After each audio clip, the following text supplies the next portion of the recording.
Hello and welcome to परीक्षा 247। Bihar special PYQ series में हम लोग करंट अफेयर्स के जो भी क्वेश्चंस थे उनका डिस्कशन कर रहे थे। ऑलरेडी बाकी सारे टॉपिक्स का डिस्कशन हो गया है। ऑलमोस्ट 45 या फिर 47 लेक्चर्स अपलोड कर दिए गए हैं। अगर आपने उनको नहीं देखा है तो पहले जाकर उनको देख लीजिए, ठीक है। बहुत इंपॉर्टेंट करंट अफेयर्स के साथ क्वेश्चंस को डिस्कशन किया गया है, ठीक है। तो आप एक काम करेंगे कि अगर आपने नहीं उनको देखा है तो आप प्लेलिस्ट में जाकर वहां पर एक जगह आपको सारे लेक्चर्स मिल जाएंगे। आप बारी बारी करके उनको पहले कंप्लीट कीजिए, देन इस पर्टिकुलर लेक्चर को देखिए, ठीक है। और अगर आपने चैनल को सब्सक्राइब नहीं किया है तो चैनल को सब्सक्राइब करके टेलीग्राम ग्रुप को ज्वाइन कर लीजिए, ठीक है। तो चलिए अपना डिस्कशन शुरू करते हैं। पहला क्वेश्चन है यहाँ पर कि who was the chief justice of Patna high court who administered the oath of office to Shri Phagu Chauhan as the governor of Bihar in July 2019, ठीक है। तो देखिए, यहाँ पर सबसे पहले तो आप देख रहे हैं कि आपको याद रखना है कि बिहार का जो भी गवर्नर होगा, ठीक है, उसको एक हिसाब से ओथ किसके द्वारा दिलाया जाएगा, तो जो बिहार के चीफ जस्टिस होंगे, ठीक है, जो चीफ जस्टिस होंगे वो ओथ दिलाएंगे गवर्नर को, ठीक। फिर आपको याद रखना है कि जो एक हिसाब से अभी के टाइम में गवर्नर, यहाँ पर उस टाइम में पूछा था कि गवर्नर कौन थे, है ना।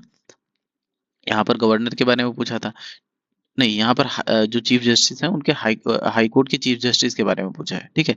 तो उस समय यहाँ पर करेक्ट आंसर होगा एपी शाही, है ना। तो एपी शाही जो थे उस समय चीफ जस्टिस थे पटना हाई कोर्ट के। बट अभी के टाइम में क्या होता है कि जो पटना हाई कोर्ट की चीफ जस्टिस थी मीनाक्षी मदन, ठीक है, मीनाक्षी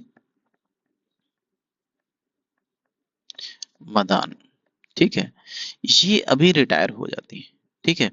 उसके बाद फिर अभी क्या होता है कि जो जस्टिस सुधीर सिंह है, जस्टिस सुधीर सिंह, ठीक है, सुधीर सिंह, जस्टिस सुधीर सिंह जो है वो अभी acting chief justice of Patna high court है, ठीक है। तो acting chief justice of Patna high court, ठीक है। आप याद रखेंगे कि जो जस्टिस सुधीर हैं, जस्टिस सुधीर वो अभी एक हिसाब से फुल टाइम हाई कोर्ट के वहां के चीफ जस्टिस नहीं है, वहां के एक्टिंग चीफ जस्टिस हैं, ठीक है। और अगर आपसे पूछा जाए कि बिहार के इस समय गवर्नर कौन है तो आप याद रखेंगे सैयद अता हसनैन, ठीक है, सैयद अता हसनैन, ठीक है। तो सैयद अता हसनैन जी जो हैं वो अभी बिहार के गवर्नर हैं।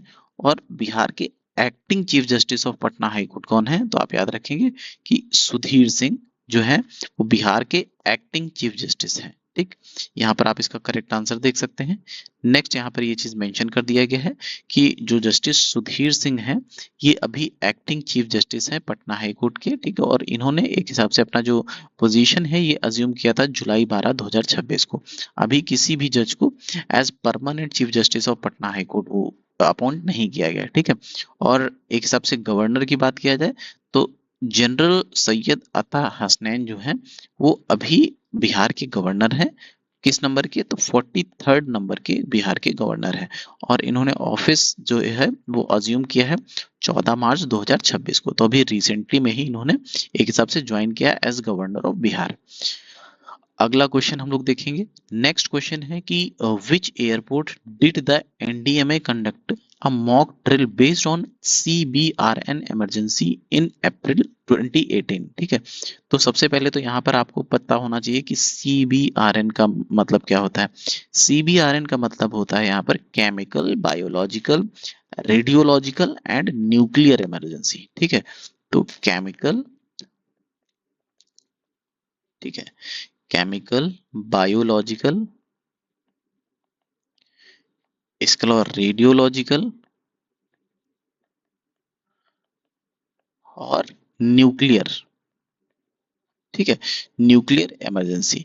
इसका एक हिसाब से जो मॉक ड्रिल है वो पटना का जो एक हिसाब से एयरपोर्ट है, LNJP, ठीक है, लोक नायक जयप्रकाश नारायण एयरपोर्ट जो कि पटना में है, ठीक है, वहां पर ये पर्टिकुलर मॉक ड्रिल जो है उसको किया गया था, ठीक।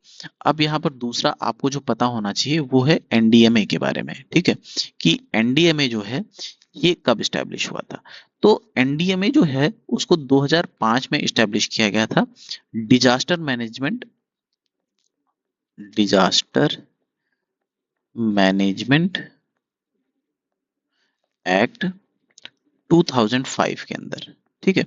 तो अगर आपसे पूछा जाता है कि डिजास्टर मैनेजमेंट एक्ट कब का है तो आप याद रखेंगे कि 2005 का है। उसी के अंदर एनडीएमए को जो है इस्टेब्लिश किया जाता है, ठीक है।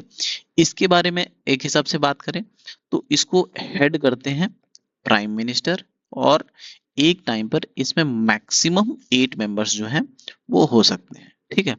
तो अगर इसमें पूछा जाए कि टोटल मेंबर्स कितने होते हैं तो 8 मेंबर्स मैक्सिमम, प्लस उसको चेयर करेंगे प्राइम मिनिस्टर, ठीक है। अब यहाँ पर जो सबसे इम्पोर्टेंट ये हो जाता है कि जो बिहार का अपना स्टेट मैनेजमेंट एक्ट है, ठीक है, तो Bihar state disaster management act, ठीक है। तो आपको याद रखना है कि ये गवर्नमेंट ऑफ इंडिया का जो एक्ट है उसके पहले ही बिहार ने अपना डिजास्टर मैनेजमेंट एक्ट जो है वो लेके आ गई थी। तो 2004 में ये आया था, ठीक। तो Bihar state disaster management act जो है वो 2004 में आ गया था। आप कंफ्यूज नहीं होंगे कि सेंट्रल गवर्नमेंट का जो है वो बाद में कैसे आएगा, ठीक है, वो बाद में आया था, 1 साल बाद में आया था। सेंट्रल गवर्नमेंट का 2005 में आया था और बिहार का जो है वो 2004 में आया था। यहाँ पर आप इसका करेक्ट आंसर देख सकते हैं कि जो एनडीएमए ने कंडक्ट किया था CBRN इमरजेंसी ड्रिल वो LNJP पटना में किया था, ठीक है। अगर आपसे पूछा जाए कि बिहार में टोटल इंटरनेशनल एयरपोर्ट्स कितने हैं, ठीक है, तो इंटरनेशनल एयरपोर्ट्स इन बिहार, ठीक है, तो आप याद रखेंगे कि बिहार में टोटल 2 इंटरनेशनल एयरपोर्ट हैं। पहला तो है गया में, ठीक है, गया में, और दूसरा है जो पटना का जयप्रकाश नारायण एयरपोर्ट है, ठीक है। तो JP नारायण एयरपोर्ट, ठीक है, जो कि कहाँ पर है, पटना। तो बिहार में टोटल ये 2 ऐसे एयरपोर्ट्स हैं, दो जो इंटरनेशनल एयरपोर्ट्स हैं, ठीक। उसके बाद फिर आप याद रखेंगे कि बिहार में रीजनल या फिर ये कहें कि डोमेस्टिक एयरपोर्ट्स भी हैं जिनका नंबर है 7, ठीक है। एक काम करते हैं, एक नया पेज ऐड कर लेते हैं।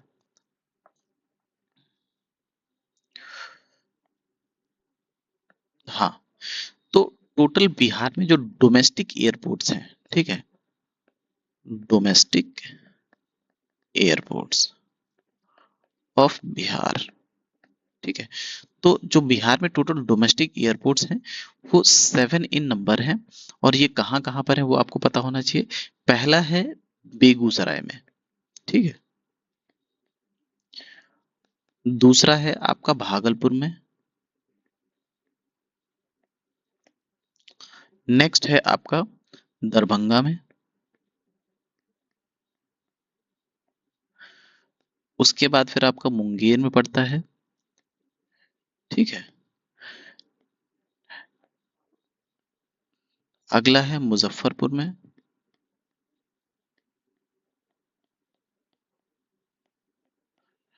मुजफ्फरपुर, नेक्स्ट है आपका सहरसा, ठीक, और जो लास्ट आपका है वो है रक्सौल में, ठीक है। इसके अलावा एक हिसाब से आपको ये भी पता होना चाहिए कि मिलिट्री बेसिस कहाँ कहाँ पर है बिहार में, ठीक है, मिलिट्री बेस एयरपोर्ट, ठीक है। तो ये बिहार में 3 जगह हैं, आप याद रखेंगे। पहला तो है बिहता में, ठीक है, बिहता में है, दूसरा है आपका पूर्णिया में, और तीसरा है आपका गोपालगंज में, ठीक है। तो यहाँ से आप याद रखेंगे कि बिहार में जो मिलिट्री बेस एयरपोर्ट है वो बिहता में है, पूर्णिया में है और गोपालगंज में है, ठीक। बिहार में 3 ऐसे एयरपोर्ट्स हैं जिनको एक हिसाब से गवर्नमेंट ने क्लोज कर दिया है, ठीक है। तो क्लोज्ड एयरपोर्ट्स ऑफ बिहार, ठीक है, ये कौन कौन से हैं आपको याद रखना है एक बार। पहला तो है कटिहार, उसके बाद जो छपरा में है, ठीक है, और बीरपुर का जो एयरपोर्ट है, ये तीन एयरपोर्ट जो हैं वो गवर्नमेंट ने क्लोज्ड कर दिए हैं, ठीक है, इनको बंद कर दिया है, शट डाउन कर दिया है। क्यों? क्योंकि ऑब्वियसली यहाँ पर उतना एयर ट्रैफिक नहीं होगा, कॉमर्शली उतना वायबल नहीं होंगे, तो ये सारी रीजंस हैं जिसके चलते किसी पर्टिकुलर एयरपोर्ट को बंद कर दिया जाता है, ठीक है। यहाँ पर एक क्वेश्चन पूछा गया होगा कि किस पर्टिकुलर, ये 2004 में कौन से जो लोकसभा इलेक्शन थे, कौन सी कॉन्स्टिट्यूएंसी के उसको कैंसिल किया गया था, ठीक है।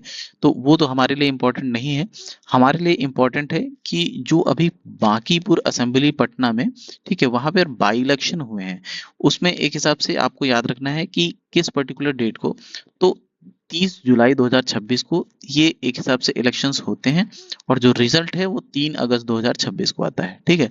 इसमें जो एक हिसाब से विनर और सेकंड नंबर पे रनर अप जो भी हैं, उनके बारे में आपको पता होना चाहिए, ठीक है। तो इसमें विनर जो थे वो थे प्रशांत किशोर,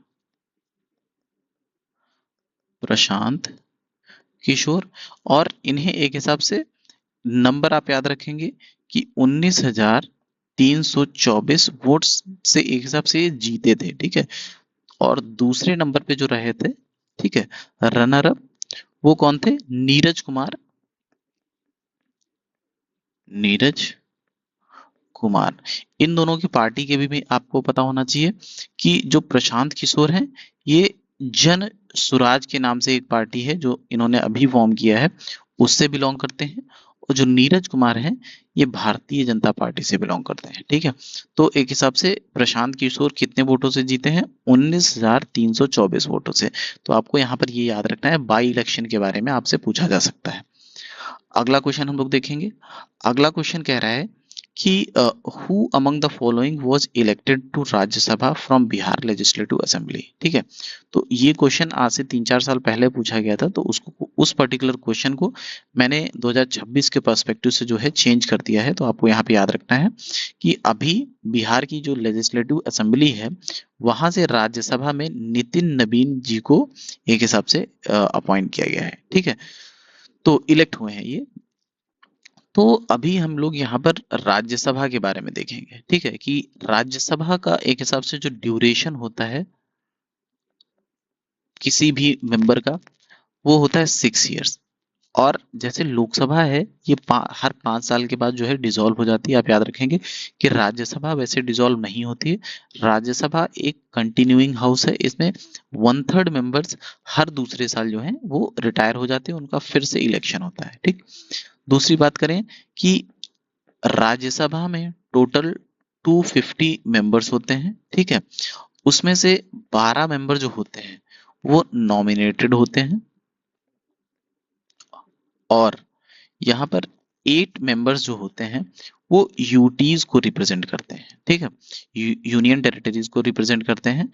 अभी के समय में अगर आप देखें, ठीक है, तो केवल 3 यूटीज हैं जहां से जो मेंबर ऑफ पार्लियामेंट है वो राज्यसभा में आते हैं।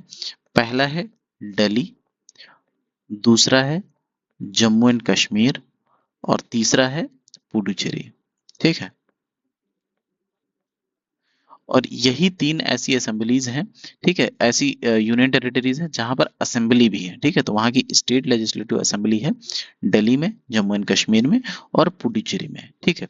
ये जो 12 नॉमिनेशंस होते हैं, इनके बारे में अगर आप देखें तो यहाँ पर 4 कैटेगरीज होती हैं जहां पर नॉमिनेशन किया जाता है मेनली। पहला है आर्ट, लिटरेचर, ठीक है, उसके बाद साइंस एंड सोशल साइंस, ठीक है। तो आप याद रखेंगे 4 कैटेगरीज हैं, आर्ट, लिटरेचर, साइंस और सोशल साइंस।